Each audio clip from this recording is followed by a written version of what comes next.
Yes बच्चों, last term तक हम लोगों ने एक न्यूमेरिकल कर रहे थे, बहुत इंपॉर्टेंट। चलिए मैं आपको एक ट्रिक सिखाऊंगा। जैसे क्वेश्चन क्या है, पहले क्वेश्चन लिख दिया जाए ना, क्वेश्चन को लिख दिया जाए। क्वेश्चन है A changes into A positive plus 1 electron, A positive changes into A3 positive plus 2 electron, और A changes into A3 positive plus 3 electron। Trick बताऊंगा साथ में।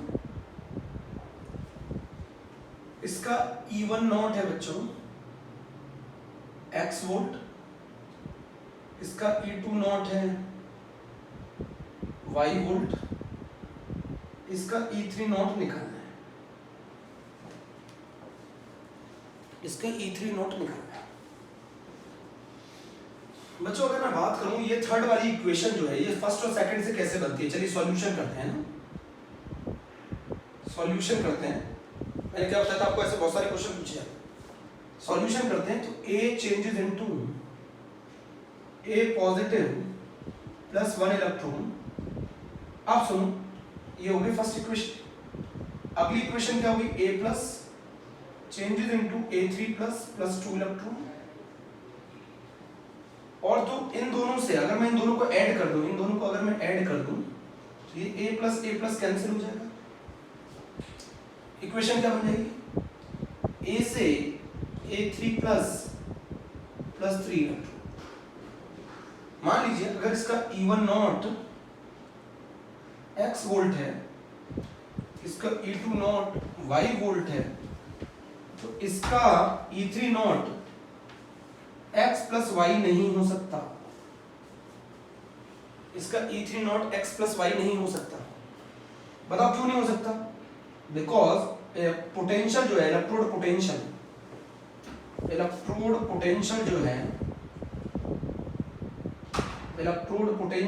एक इंटेंसिव प्रॉपर्टी है, ये बात आप लोगों को सभी को समझ में आ चुकी थी, लास्ट क्वेश्चन कराया था कि अगर मैं दो इक्वेशन को ऐड करता हूं तो उनके इलेक्ट्रोड पोटेंशियल उस तरीके से सॉल्व नहीं होते जिस तरीके से उस इक्वेशन को आपने सॉल्व किया है। क्योंकि अगर वो इंटेंसिव प्रॉपर्टी है तो अगर आपने दो इक्वेशन को ऐड किया तो उनके इलेक्ट्रोड पोटेंशियल ऐड नहीं हो सकते इंटेंसिव प्रॉपर्टी होने के कारण। अब जरा मैं इसको सॉल्यूशन को यहां पर लिखता हूं दोबारा से, पहले इतनी बात समझ में आ गई। अब मैं क्या करता हूं, मैं इनको इंटेंसिव से एक्सटेंसिव में कन्वर्ट कर देता हूं डेल्टा जी के कारण, है ना। डेल्टा जी एक एक्सटेंसिव प्रॉपर्टी बच्चों, डेल्टा जी एक एक्सटेंसिव प्रॉपर्टी है और डेल्टा जी नॉट बराबर होता है -n f e नॉट से। बच्चों मैं ट्रिक बताऊं बहुत जल्दी, अभी एक और ट्रिक बताऊंगा आपको। मैं बता दूं सभी में f कॉमन होता है तो f हटा दो, सभी में माइनस कॉमन होता है सभी हटा दो माइनस, ये तो कैंसिल हो जाएगा बेटा। सभी में माइनस, इसमें भी होता है, इसमें भी माइनस होता है, इसमें भी माइनस होता है। अब देखो जैसे ऐसे बता दूं, डेल्टा जी1 नॉट क्या होगा बताओ, डेल्टा जी1 नॉट होगा 1 into f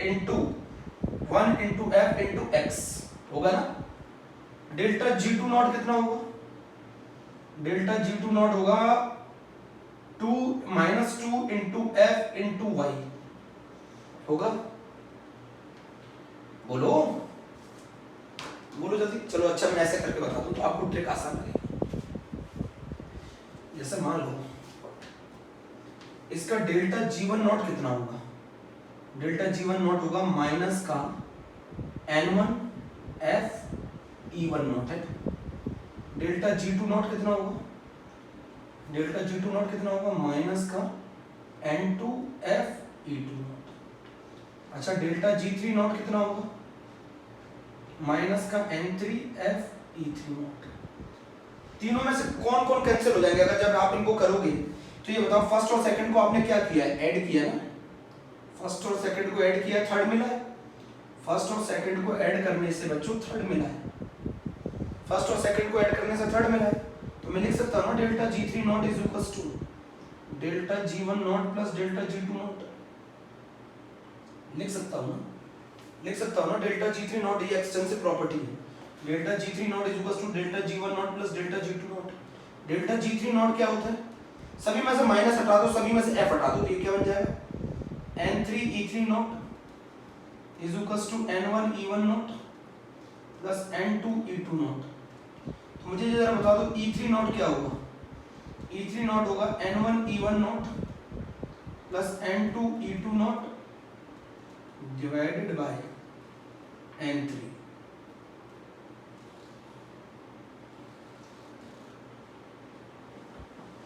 divided by N3, N1E1 not N2E2 not divided by N3, ये होगा E3 नॉट, ये होगा E3 नॉट। सभी में से माइनस हटा दो, सभी में से माइनस कैंसिल हो जाएगा, माइनस माइनस माइनस कैंसिल, सभी में से F कैंसिल, F कैंसिल, बचा क्या। अब इनको डेल्टा G3 नॉट जो होता है वो delta G1 not plus delta G2 not होता है। अब बताओ E1 नॉट की वैल्यू कितनी है, E1 नॉट की वैल्यू कितनी है x वोल्ट, और number of electron involved in the first reaction is 1, तो 1 into x plus 2 into y divided by 3, ये आंसर होना चाहिए, ये आंसर होना चाहिए। तो E3 not is equals to x प्लस 2y अपॉन 3।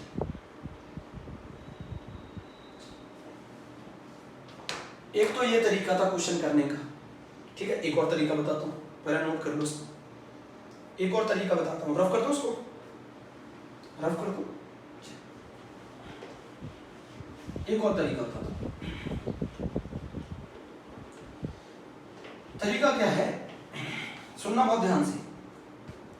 इन सभी को जो ऑक्सीडेशन स्टेट है इनको डिक्रीजिंग ऑर्डर में लिख लो। इन सभी ऑक्सीडेशन स्टेट को डिक्रीजिंग ऑर्डर में लिख लो। लिख लोगे, बोलो। इन सभी को डिक्रीजिंग ऑर्डर में लिख लो। चलो ऐसे लिख लो, इंक्रीजिंग में लिख लो। चलो अब इंक्रीजिंग में लिख लो, क्योंकि यहाँ सभी का इंक्रीजिंग में लिख लो। ए से A प्लस, A प्लस से A3 प्लस, इंक्रीजिंग ऑर्डर में लिख लिया ऑक्सीडेशन स्टेट। इंक्रीजिंग ऑर्डर में लिख लिया ऑक्सीडेशन स्टेट, क्योंकि सभी में ऑक्सीडेशन हो रहा है इसलिए लिख लिया मैंने इनको। ऑक्सीडेशन होगा सभी में तो ऑक्सीडेशन स्टेट के ऑर्डर में लिखेंगे, इंक्रीजिंग ऑर्डर में। अगर रिडक्शन होगा तो डिक्रीजिंग ऑर्डर में लिखेंगे। ऑक्सीडेशन होगा तो इंक्रीजिंग ऑर्डर में लिखेंगे, रिडक्शन होगा तो डिक्रीजिंग ऑर्डर में लिखेंगे। अच्छा मुझे बताओ, A से A3 नोट आपसे पूछ रहा है, इसका E नोट आपसे पूछ रहा है, E3 नोट, इसका E3 नोट पूछ रहा है। बोलो, A से A प्लस का दे रखा है E1 नोट, A प्लस से A3 प्लस का दे रखा है E2 नोट। देखो ट्रिक बता रहा हूं, जो E3 नॉट है इसमें नंबर ऑफ इलेक्ट्रॉन्स का मल्टीप्लाई कर दो। इस E3 नॉट में नंबर ऑफ इलेक्ट्रॉन्स का मल्टीप्लाई कर दो N3, इसमें भी नंबर ऑफ इलेक्ट्रॉन का मल्टीप्लाई कर दो N1, इसमें भी नंबर ऑफ इलेक्ट्रॉन का मल्टीप्लाई कर दो N2। तो जो ये टोटल है ना, ये इन दोनों का सम होगा। ये जो टोटल है ये इन दोनों का सम होगा। A से A3 प्लस में जाने पर, A से A3 प्लस में जाएंगे तो कितना चेंज है, N3 E3 नॉट। A से A3 प्लस जाएंगे, A से A3 प्लस जाएंगे तो कितना है N3 E3 नॉट, जो कि बराबर होगा इन दोनों के सम की, N1 E1 not plus N2 E2 not. देखो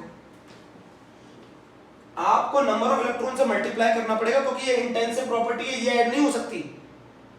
नंबर ऑफ इलेक्ट्रॉन से मल्टीप्लाई करने के बाद मैंने F काट दिया, पूछो क्यों काट दिया, माइनस काट दिया मैंने, क्यों काट दिया, क्योंकि कॉमन होकर कैंसिल हो जाता है। ट्रिक बना ली, तो यहाँ क्या बचेगा, इसको मैंने एक्सटेंसिव प्रॉपर्टी में कन्वर्ट कर दिया। तो यहाँ से लेके यहाँ तक का जो सम होगा वो इन दोनों का सम होगा।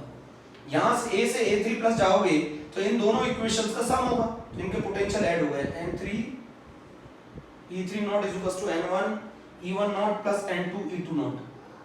बोलो अब N3 कितना था बताओ, इस इक्वेशन में कितने इलेक्ट्रॉन का चेंज है। चलो आपको फिर से समझाता हूं।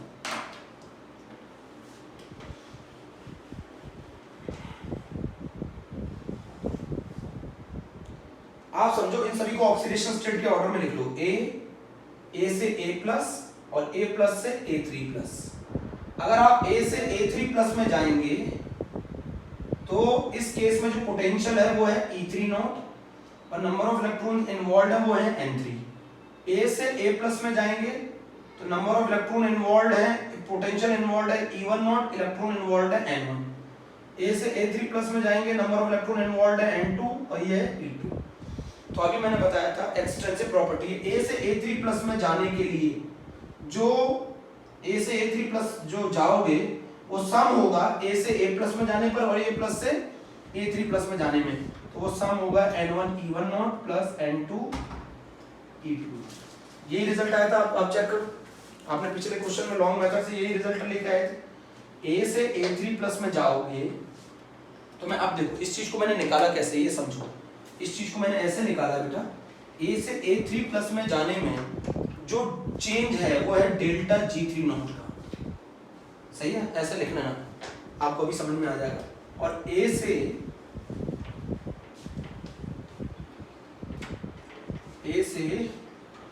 समझो ना कैसे आई है, ये फॉर्मूला आया कैसे है। A से A प्लस में जाने में जो चेंज है वो है डेल्टा G1 नॉट, और A से A प्लस से इसमें जाने में जो चेंज है वो है G2 नॉट। तो delta G3 not extensive property है, तो ये इन दोनों का सम करेंगे तो इसके बराबर होगा delta G1 not plus delta G2 not. सभी में से माइनस कैंसिल हो गया, सभी में से F कैंसिल हो गया, तो ये क्या बनेगा बताओ, N3 E3 not is equals to N1 E1 not plus N2 E2 not.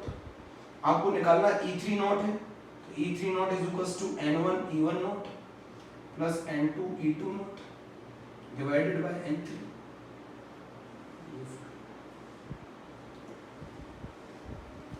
ये असली में ऐसे बनाया गया है, जिसको मैंने डायरेक्ट ट्रिक से कर दिया। डायरेक्ट ट्रिक से क्या किया, ऐसे किया गया, ये लॉन्ग मेथड है। अब डायरेक्ट ट्रिक से क्या किया गया, डायरेक्ट ट्रिक से क्या किया गया, डायरेक्ट ट्रिक से क्या किया गया जरा देखना। A से A प्लस है और A प्लस से A3 प्लस, ये लिखा हमने। इसमें पोटेंशियल क्या है, E1 नॉट, इलेक्ट्रॉन से इन्वॉल्व है N1। इसमें पोटेंशियल क्या है, E2 नॉट, इलेक्ट्रॉन इन्वॉल्व है N2। यहां से यहां तक जाने में पोटेंशियल क्या है, E3 नॉट, इलेक्ट्रॉन इन्वॉल्व है N3। तो बताओ क्या होगा, यहां से यहां तक का जो सम होगा वो इन दोनों का सम होगा, N3 E3 not is equals to N1 E1 not plus N2 E2। आपको निकालना क्या है, E3 नॉट, हो सकता है कभी E1 नॉट निकालना हो, ये हो गया N1 E1 not plus N2 E2 not divided by N3। ये सॉल्यूशन है। चेक करिए, क्वेश्चन कराऊंगा, चेक करिए, ठीक है।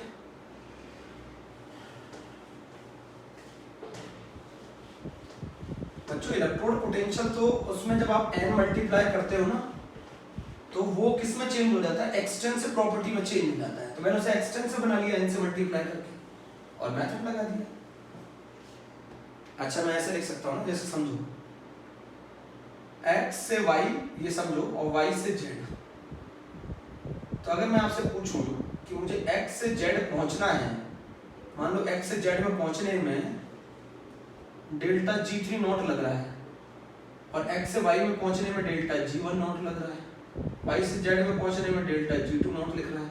तो मैं लिख सकता हूँ ना डेल्टा G3 नॉट जो है वो delta G1 not plus delta G2 not के सम के बराबर होगा। बोलो लिख सकता हूँ ना मैं ऐसे, because it is an extensive property. सही है बेटा, extensive property delta G3 not जो है वो, इसको कहते हैं Hess law. Hess law, whether the reaction takes place in a single step or whether the reaction takes place in more than one step, the total energy change in the same reaction is always same। मतलब एक reaction अगर same reaction है तो चाहे वो एक step में हो चाहे 4 स्टेप में हो, टोटल एंथैल्पी चेंज ऑलवेज क्या रहेगा, टोटल एनर्जी का चेंज ऑलवेज सेम रहेगा। टोटल एनर्जी का चेंज ऑलवेज सेम रहेगा। नहीं आया समझ में तो फिर से करते हैं क्वेश्चन। आईआईटी ने पूछा था इस क्वेश्चन को, आईआईटी ने पूछा था इस क्वेश्चन को, आप मेरे तरीके से करोगे तो बहुत आसान लगेगा।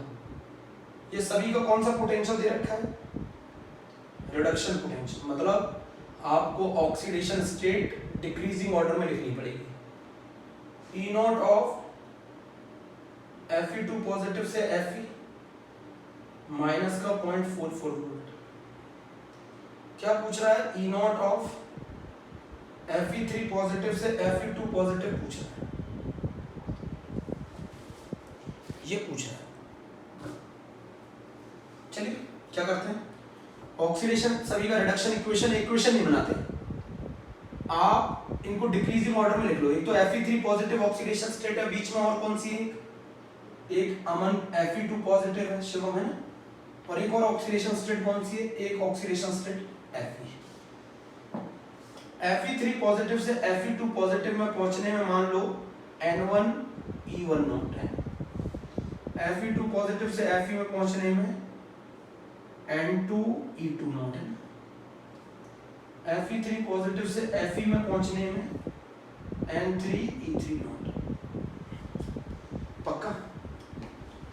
तो मैं लिख सकता हूं N3E3 not is equals to sum of N1E1 not plus N2E2 not.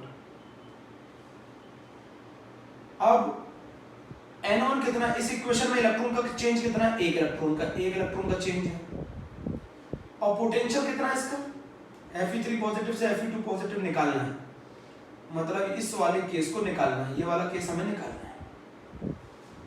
ये वाला केस दे रखा है, ये वाला केस दे रखा है, कितने इलेक्ट्रॉन का चेंज है, 2। E2 नॉट कितना है, Fe2 पॉजिटिव से Fe माइनस का 0.44 वोल्ट, ये मिल गया। N3E3 नॉट भी आपको दे रखा है, Fe3 पॉजिटिव से Fe पॉजिटिव से Fe दे रखा है, कितने इलेक्ट्रॉन का चेंज है, 3 इंटू माइनस का 0.036, 3 इंटू माइनस का 0.036,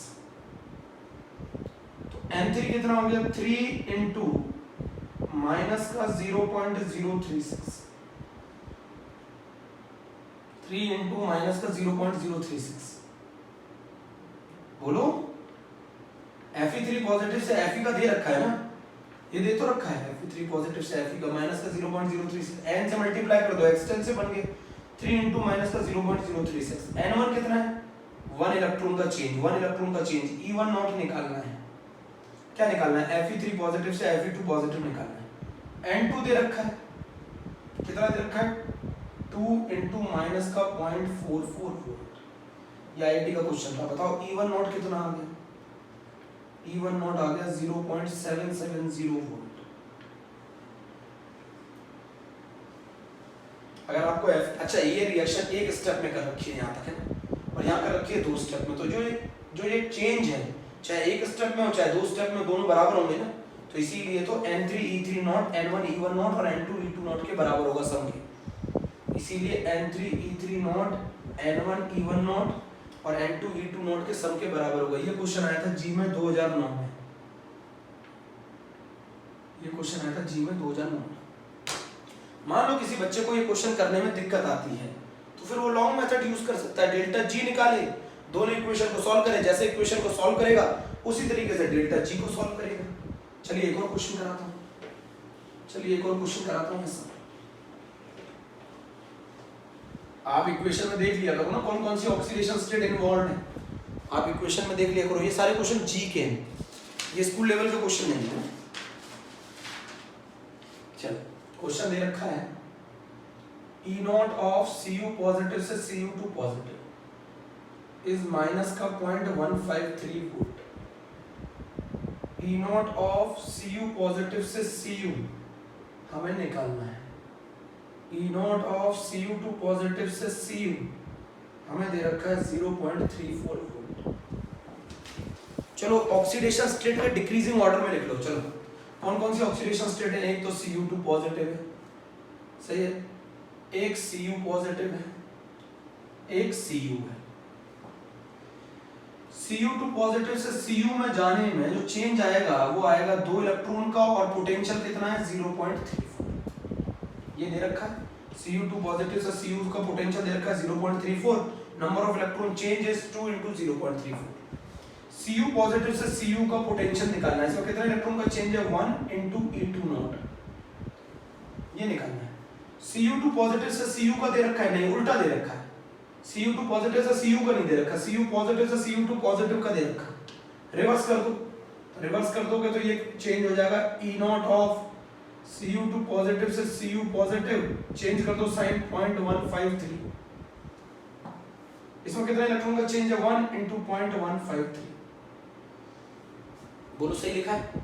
इन दोनों का सम इसके बराबर होगा, तो 2 into 0.34 is equals to 1 into 0.153 plus E2 not. तो E2 नॉट जो होगा वो होगा 2 into 0.34 minus 1 into 0.153।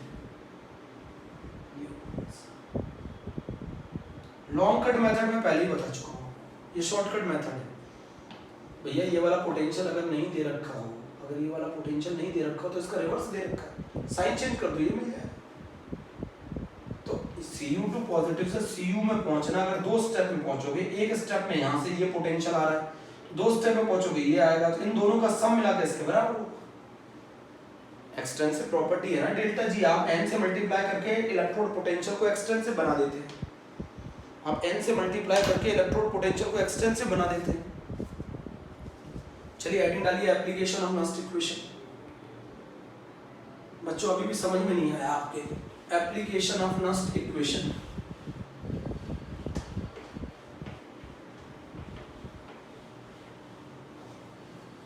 Application of Nernst equation.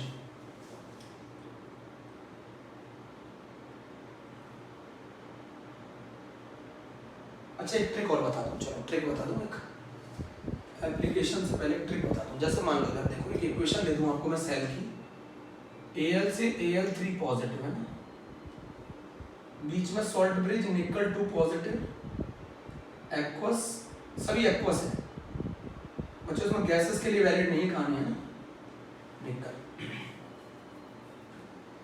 अब यहाँ पर सुनो, यहाँ कितने इलेक्ट्रॉन का चेंज है? 3 इलेक्ट्रॉन का चेंज है। यहाँ कितने इलेक्ट्रॉन का चेंज है? 2 इलेक्ट्रॉन का चेंज है। 2 वाले को 3 से मल्टीप्लाई करो, 3 वाले को 2 से मल्टीप्लाई करो, इलेक्ट्रॉन्स को बराबर करने होते हैं। तो इस वाली साइड को कितने स्टिक्योमेट्रिक कोफिशिएंट से मल्टीप्लाई करोगे? इस वाली साइड को स्टिक्योमेट्रिक कोफिशिएंट 2 से मल्टीप्लाई करोगे, इस वाली साइड को स्टिक्योमेट्रिक कोफिशिएंट 3 से मल्टीप्लाई करोगे, इस वाली साइड को स्टिक्योमेट्रिक कोफिशिएंट 3 से मल्टीप्लाई करोगे, इस वाली साइड को स्टिक्योमेट्रिक कोफिशिएंट 2 से मल्टीप्लाई करोगे, इस वाली साइड को 2 से मल्टीप्लाई करोगे, इस वाली साइड को 3 से मल्टीप्लाई करोगे। अब ट्रिक बताता हूँ, देखो ना, QC लिखने की ट्रिक बताता हूँ। जो एनोड की साइड है, जो एनोड की साइड है, उस आयन का कंसंट्रेशन ऊपर स्टिक्योमेट्रिक कोफिशिएंट, जो कैथोड की साइड है, उस आयन का कंसंट्रेशन स्टिक्योमेट्रिक कोफिशिएंट। एक्स और वाई मैंने स्टिक्योमेट्रिक कोफिशिएंट ले रखे हैं। एनोड की साइड को जिस स्टिक्योमेट्रिक कोफिशिएंट से मल्टीप्लाई किया वो ये, कैथोड की साइड को जिस, अच्छा एनोड की साइड पे कौन सा आयन है? Al3 पॉजिटिव, किस कोफिशिएंट से मल्टीप्लाई किया स्टिक्योमेट्रिक कोफिशिएंट? 2 से। कैथोड की साइड कौन सा एक्वस आयन है? निकल 2 पॉजिटिव, किस स्टिक्योमेट्रिक कोफिशिएंट से मल्टीप्लाई किया? 3 से। ये बराबर होगा QC। पूरी इक्वेशन बनाने की आवश्यकता नहीं है। एनोड की साइड जो आयंस है उसको जिस स्टिक्योमेट्रिक कोफिशिएंट से मल्टीप्लाई किया वो पावर में, कैथोड की साइड जो आयन है उसको जिस स्टिक्योमेट्रिक कोफिशिएंट से मल्टीप्लाई किया वो पावर में। नहीं आया समझ में? चलिए फिर से समझते हैं। जैसे मान लो Zn प्लस Cu2 पॉजिटिव है, Zn2 positive,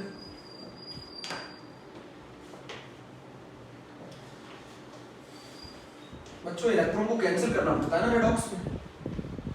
number of electron transferred वो होते हैं जितने इलेक्ट्रॉन कैंसिल होते हैं। देखो यार, एल्यूमिनियम में कितने इलेक्ट्रॉन का ट्रांसफर था ये बताओ। ये एल्यूमिनियम तो सॉलिड है, ये एक्वस है, बीच में सॉल्ट ब्रिज, ये निकल 2 पॉजिटिव और ये निकल है।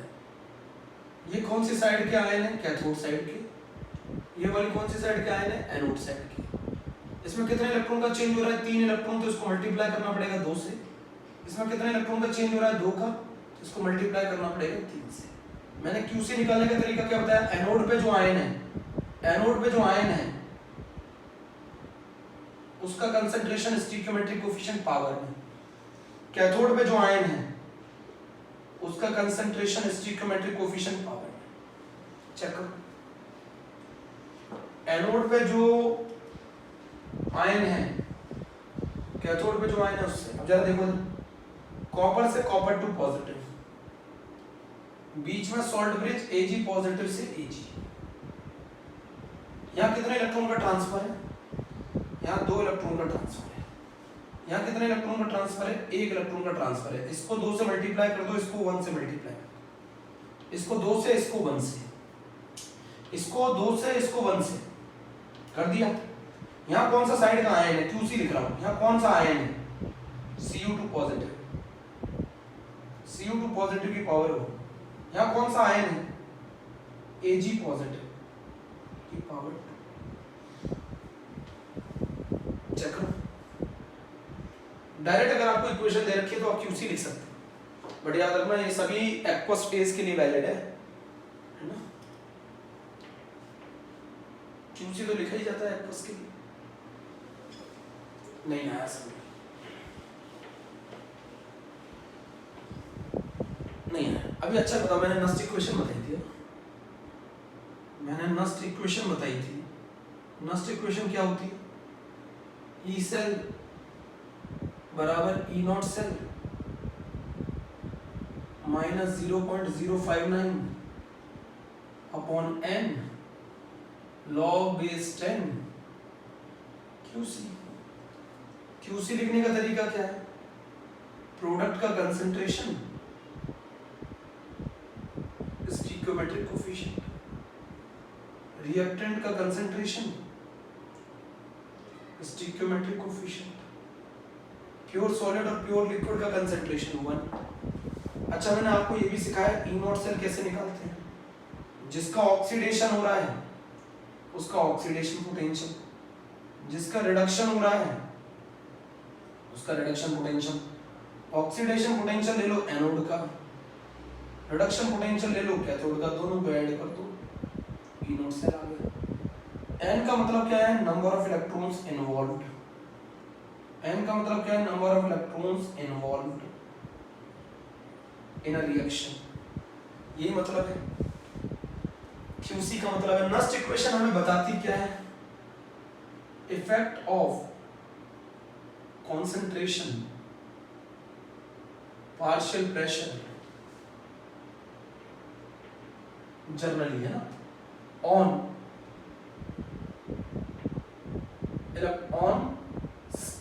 EMF of the cell, cell के EMF के ऊपर कंसंट्रेशन का इफेक्ट और पार्शियल प्रेशर का इफेक्ट क्या होता है।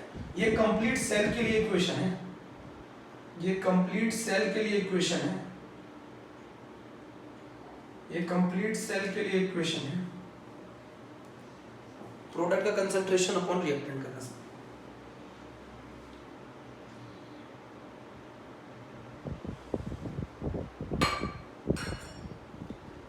नहीं समझ में आया।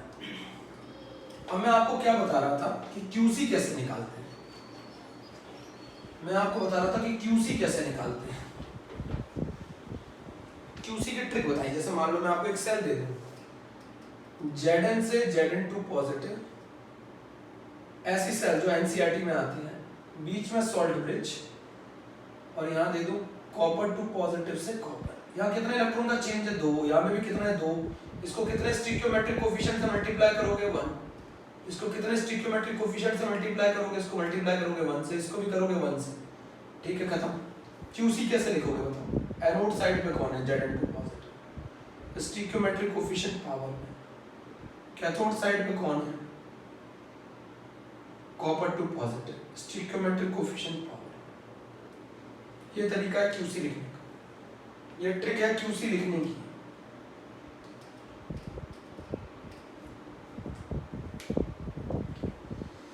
ये ट्रिक है QC लिखने की, ये ट्रिक है QC लिखने की। बोलो, ये ट्रिक है QC लिखने की।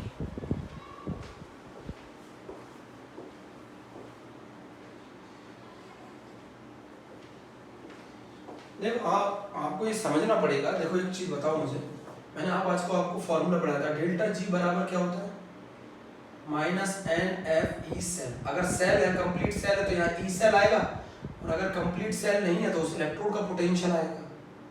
और डेल्टा G नॉट क्या है, -NFE नॉट सेल। इन दोनों के बीच में रिलेशन क्या है, डेल्टा G और डेल्टा G नॉट के बीच में रिलेशन क्या है, तो delta G is equals to delta G not plus 2.303 RT log base 10 Q, है ना, log base 10 Q से ये रिलेशन। बोलो डेल्टा जी की जगह क्या लिख सकते हो, माइनस एन एफ ई से। डेल्टा जी नॉट की जगह क्या लिख सकते हो, minus n F E naught से, plus 2.303 RT log base 10 Q।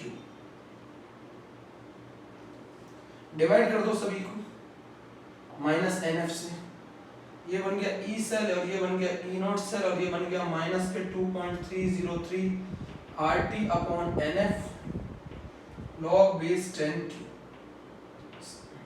इसकी वैल्यू जो है, इसकी वैल्यू को सॉल्व करने पे आता है E naught cell minus 0.059 upon n log base 10 Q।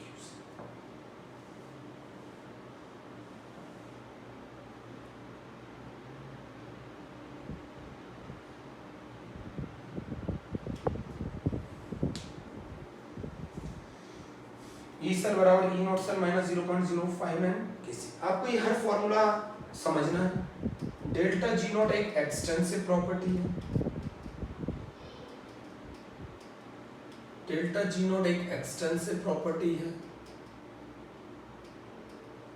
ई नॉट सेल एक इंटेंसिव प्रॉपर्टी है, ठीक है। बोलो, इतना फिर से मैंने आपको दोबारा सिखाया है, चलो इतना करो फिर आगे बढ़ते हैं, ठीक है।